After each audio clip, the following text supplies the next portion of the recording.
So people often ask me when they're about to purchase a Kangen water ionizer, what is the maintenance? So today I'm going to show how we clean the machine.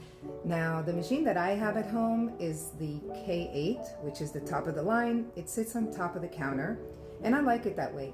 But some of my clients are not happy with having something on the counter, so they have the under counter unit, okay? So today I'm going to show what you do to clean the under the counter unit. And this maintenance it depends on your household and how many people are in your household. You want to do this like once a month. Some people do it more often, some people do it less often. So here we go. So when you look here, you don't see a Kangen water ionizer. All you see is this faucet, right? It's a side faucet or designated faucet. Underneath is where you're going to see the panel. Okay, so this water generates, this machine generates 9.5, which is number 3, 9.0, which is number 2, and 8.5, which is number 1. It also generates clean water.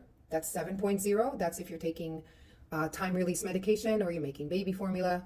This one is the beauty water to wash your face, and it's also great for your scalp and your hair. And then this is to generate sanitizing water, disinfectant, 2.5 pH, and also the water that removes pesticides from produce, which is 11.5. The machine is sitting here, okay? And then we have the pre-filters over here. That's to remove all contaminants from the water before it even goes into our machine. So what I'm gonna do is first I'm gonna turn off the unit. Power off. Okay. All right, so I have turned the machine facing forward and I'm gonna take out this little tray, and there is I wanna make sure you see this. This is where it connects. Okay, and I'm gonna empty out all the water from the machine. It actually should click into place. Easier to do things without nails, that's for sure. So right now I'm waiting for all the water to empty out from the machine before I open this door over here. Okay, now there's a little kind of indented area here. That's how you open this door. And this is the filter, okay?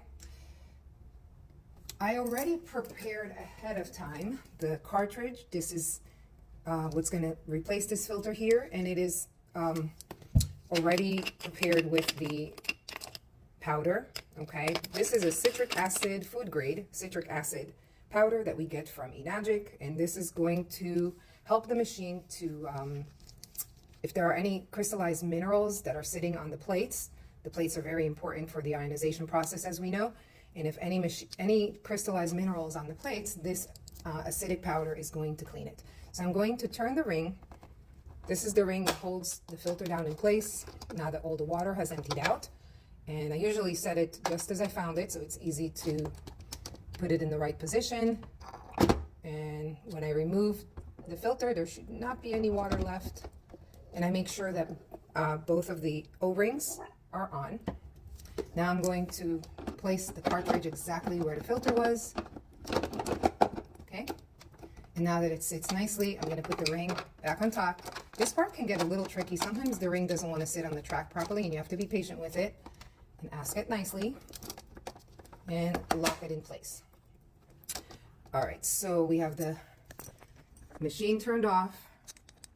We emptied out the water right here, and then we replaced the filter with the cleaning cartridge that is already loaded with the powder. Now, I want to make sure the ring is sitting tightly. I'm going to come back up here, and I'm going to turn the water on for about 10 seconds. I forgot a part. I need to unlock this. Let's see here. I need to take this out. So I just press down on here and take it out. The noise that you're hearing is another machine that's nothing to do with what we're doing. So I am going to turn the water on and let it sit for about, let it run, I should say, for about 10 seconds. And what is happening is the water is going to go through this area here, and the powder is going to be carried into the machine, and we're going to let it soak for, I like to let it soak for 5 hours. You can do a little less. Some people do it at night, and they flush it out in the morning. So you could do it overnight, or you could do it, I'm gonna close this. So now this is gonna sit and soak for about 5 hours. Okay, so it's been 5 hours. We've had the machine in a soaking mode where the citric acid powder is cleaning the plates, and now it's time to simply flush it out, put the filter back in, and it'll be ready to go again. All right, so I'm gonna simply turn on the water. I always double check that nothing is amiss and everything is good. The machine is turned off. And I'm gonna let it just run for like 8 minutes or so. Okay, it's been 8 minutes, and I'm going to turn off the water and show you the next steps of putting the machine back together again. All right, so now that the water is turned off, the next step is I need to replace the cartridge with the filter that goes back in here, okay? And to do that, I need to empty the water out from the machine in the same way as when we got started.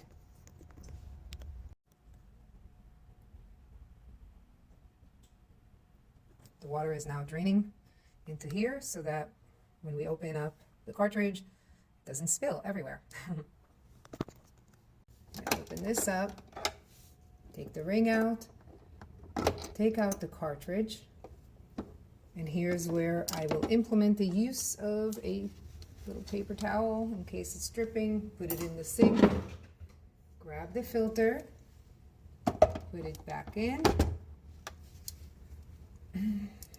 put the ring of power back on, and again, you just want to be patient with the ring. It has to sit exactly on the track, and it's a righty-tighty, lefty-loosey kind of a deal, so that's how we make sure. And I always test it out, so I'm going to be, once I feel like the ring is on properly, I'm going to test it out by turning the water on and making sure that no water is coming out of here, okay?